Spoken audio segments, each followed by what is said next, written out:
we started working in West Oakland and met with the community, and actually the residents of the community are the ones who said, we really need a grocery store and we really need that store to be owned by us. We need opportunity for economic development. So based on their direction, we moved forward and began planning for this worker-owned cooperative, or this cooperative model. We didn't even know what kind of a cooperative, we just knew we wanted a cooperative. A couple of years into it, the store was formed. We had all the bylaws. We agreed that a worker-owned cooperative was the best model. And the store serves inner-city residents.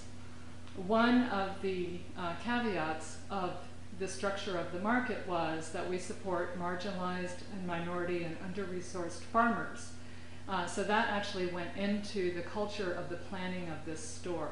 And we continue to make sure that we source from local farmers. We really source from farmers who are growing sustainably, may not be certified, but we do visit the farms, we meet with the farmers, we walk around and see what they grow, we check their certificates, we talk to them about how they feel about the soil.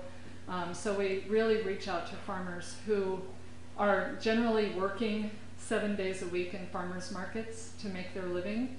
And our goal is to get them to stay on the farm at least one extra day a week, so they don't need to come out every day to make a living. The other piece that's built into the culture of the store is there is a nutrition education center and kitchen in the store. So we really want it to be a gathering place, a nutrition education center. We just had, I don't know if any of you know Paul Buxman from Sweet Home Ranch in Danuba. He came and made jam and biscuits for us and served jam and biscuits to all the customers in the store and talked about California Clean and the way that he developed his certification program. So the business model, that's the business model of Mandela Foods. So Mandela Marketplace really facilitated the taking this idea into action.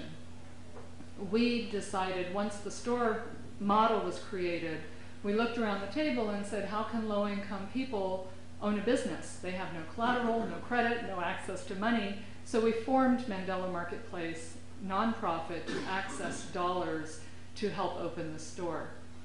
So what we've been able to do is really make a strong case to the redevelopment agency that redevelopment dollars need to be distributed better.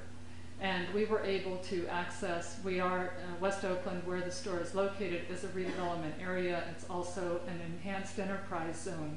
So we were able to say those dollars need to go directly into the hands of the community for them to build their own businesses and create mechanisms to better their economic and political voice.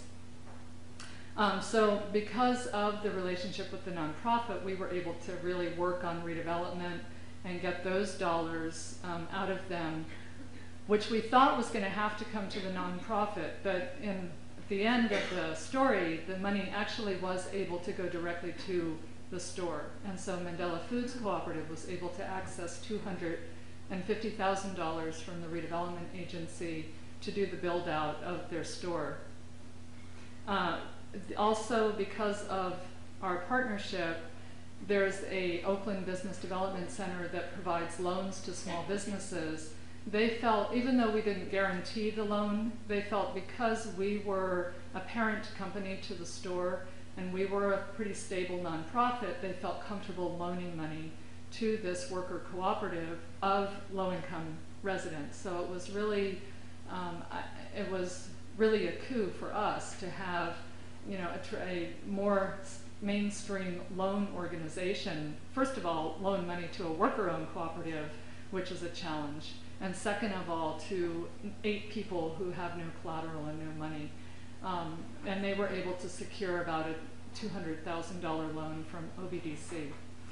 So those were 2 of the mechanisms where we accessed kind of public dollars to do the startup of the store.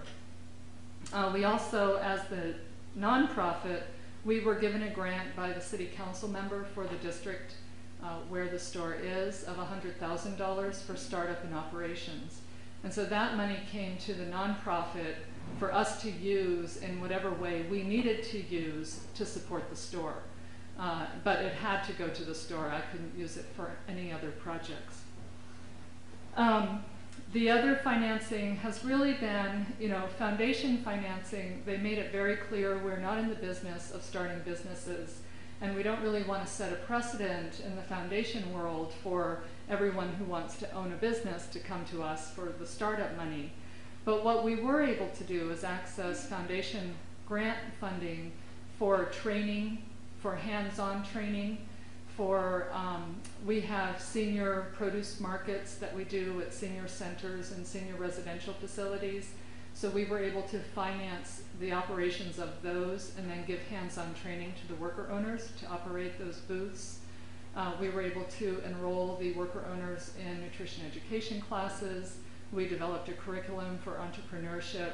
And so we were able to access foundation dollars and then operate Mandela Foods Co-op nutrition education and business training as a project.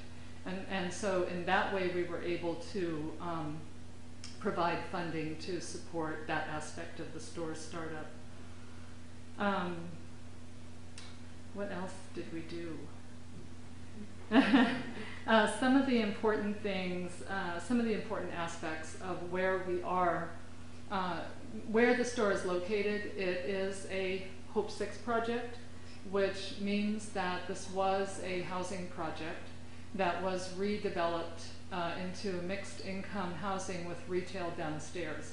And this happens more and more now. You'll see it in infill development in the inner cities, where you're getting the apartment buildings upstairs and then you'll see these retail areas downstairs. And the promise to the community was this retail is going to provide community business opportunities. Well, the first thing they did was try to lease the anchor tenant space to Walgreens and then Long's, and now they have 99-cent only. We negotiated a long time for that space, but they wanted an A credit tenant, which we weren't. But we were able to get a smaller space in the same retail block. And I think this is really important because it, again, sets that footprint to say, here are public dollars that are going to support a public good, and this community is in need of health and nutrition and fresh produce. So here's a mechanism to make sure that that happens. So we really did set a precedent for redevelopment agencies to follow for future projects similar.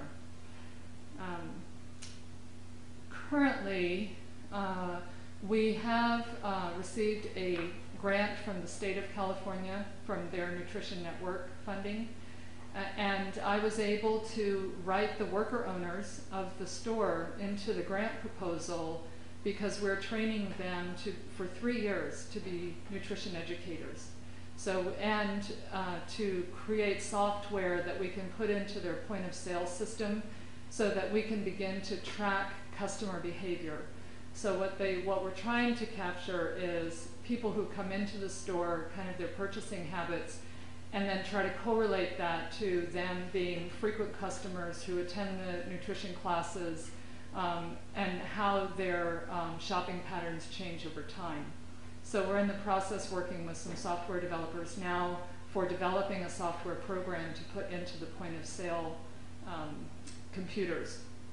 So over the next 3 years, I can subsidize the wages of the worker owners while they are becoming nutrition educators. So that's really going to help the bottom line of the store at the end of this year when I'm able to make sure that half of their payroll is paid through this grant. So the other ways that our partnership is really important is I can hire consultants that I can offer to the store. So I've hired a business manager for the last 2 years who helped with starting up the store, and I was able to raise money to pay him, but then I loaned him to the store. So his primary responsibility was to get the store open and get the operations going. I'm just actually signing a contract with Katovich Law Group, who will now be the legal and the accounting firm for Mandela Foods Cooperative. They will be her client, but Mandela Marketplace is actually going to pay her fees. So those are the ways that we can help kind of offset some of these startup costs for the store, so that they can stabilize over the couple of years. And we know that they can be a good, stable business. The worker owners will have an opportunity to really build their skills and then move on to, we hope, expand in the future. So the way we're really reaching to the farmers right now is, I'm actually working on one of our next little business ventures, establishing an alternative produce distribution network, and I hear there's this topic is being discussed right next door. But I'm really interested in how can we meet the farmers where their needs are in terms of getting food into the inner cities. One of the focus areas that the community really talked about was reaching out to farmers who face similar challenges than they did, or as they did, such as racism, such as being marginalized culturally, such as language barriers, access to land, access to money, access to political voice. So we now have a cargo van and a cold storage unit and a small warehouse, and I have a produce buyer. So we operate as a project of Mandela Marketplace, a produce distribution business. Our sole client right now is Mandela Foods Co-op, and we also supply the senior market booths. So we actually go to the farms and pick up and bring the food in. We store it in our warehouse. Right now we sell it at cost to Mandela Foods Cooperative because they're one of our partners.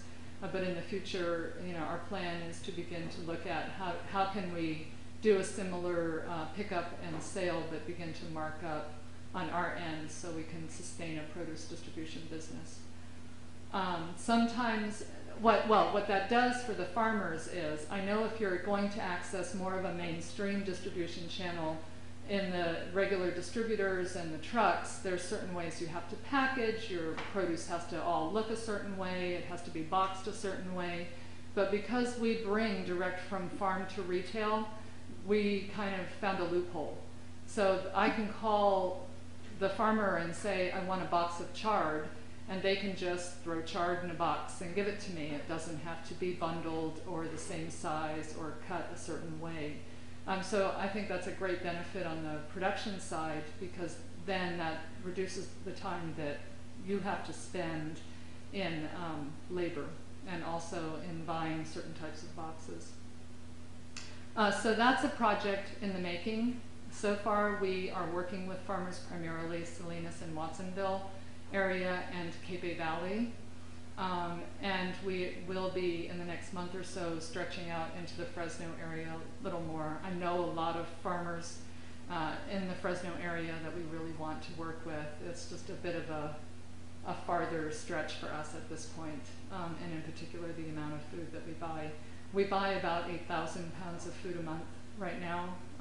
Could be a little more than that. I'm estimating that based on the cost of the produce that we bring in. So we hope that'll increase this year to maybe 10 to 12,000 a month. So it's a pretty good amount of food.